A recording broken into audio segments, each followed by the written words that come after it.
As some of you may have already heard, the world's first PS3 mod chip has been released, the PS Jailbreak. You can purchase this from modsupply.com and other listed distributors. The device basically opens up the doors to being able to play third-party applications on the PS3, such as the backup manager provided by the Jailbreak team. You'd also expect a host of other homebrew applications to slowly appear over the coming months to years. It'll basically turn the PS3 into something similar to the old Xbox, which was an open platform, and today is still used as media centers and much more. The backup manager itself at this stage will allow you to make backups of your original games onto your internal PS3 hard drive or an external USB hard drive, flash drive, and play them from there. Do note that you won't be able to make backups of Blu-ray movies or DVD discs, just your original PlayStation 3 games. Now here we have the dongle itself. It comes in the packaging like this. There's no soldering involved with this device whatsoever. There's no opening up your console and voiding the warranty. It is quite an easy device to use and install. You will also need a USB flash drive to install the backup manager software and possibly other homebrew applications in the future, so you'll need to get one of those to use with the device. So what we're going to do now is show you how to first power on and install the backup manager. At first, with the PS3 Slim, you need to make sure that the power cable is out first and then plug it in. With the old fat consoles, you just turn the switch off on the back and then turn it on. And you'll put the dongle in the USB port in the front,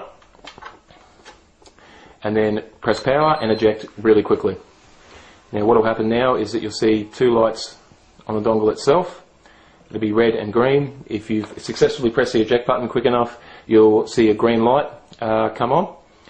If you see a red light, it means that you need to repeat the process again. And there we go, we have the green light.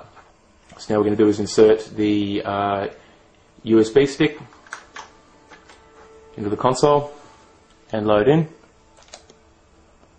And under the Games tab, you'll see an Install Packages files. This will install the backup manager onto the PS3, and then you will no longer need the USB stick. Now make sure to remove the USB stick now, because once you launch the backup manager, if it's in there, it will attempt to back up onto the USB stick, which is incredibly slow compared to using the hard drive, and it's something you can be caught out by, so make sure to remove it. Now we'll insert one of our original games, and the backup manager will load, giving you a disclaimer that you make sure that it is an original game that you own, that you are making a backup of. You'll see it display on the screen. You press the O button to initiate the backup. Once again, a disclaimer to acknowledge that it is your own original game. And the percentage is kicking off. Now, as you can see, we're already up to 3%. It's only been a couple of seconds. The speed can vary depending on the game. Most of them can be blistering quick. Some can be around 10 minutes.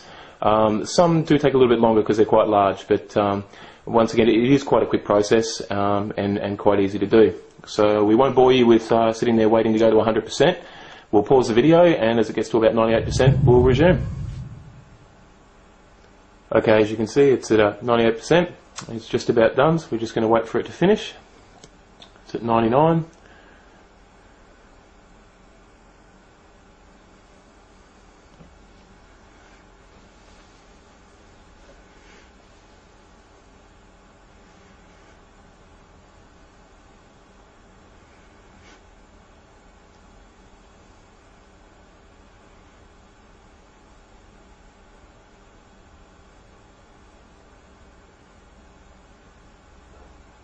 And it's done. Now you'll see there's two logos there. One's the top, the disc that's in the machine. The bottom one is the one that's actually been backed up onto the hard drive. So what we're going to do now, just to prove that it's loading off the hard drive, we're going to take the original out and put a different one in.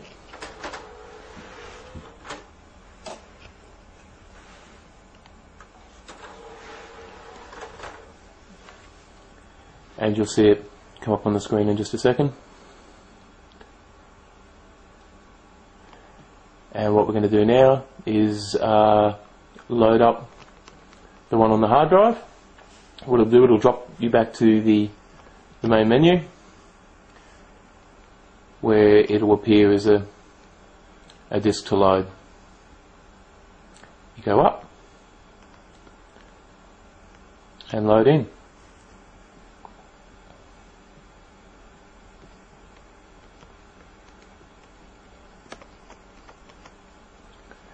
And if the camera would focus, you can see that it is loaded. So that's our first test and demonstration of the PS jailbreak.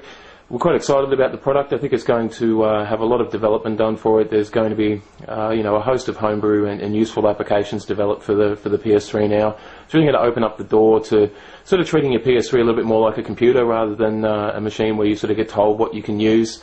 So you can probably expect a great homebrew community to be developed for the machine, and possibly other devices such as this coming along. So that's our presentation of the PS jailbreak. If anyone's got any questions, they can email through to us anytime at sales@modsupply.com, and that concludes our video.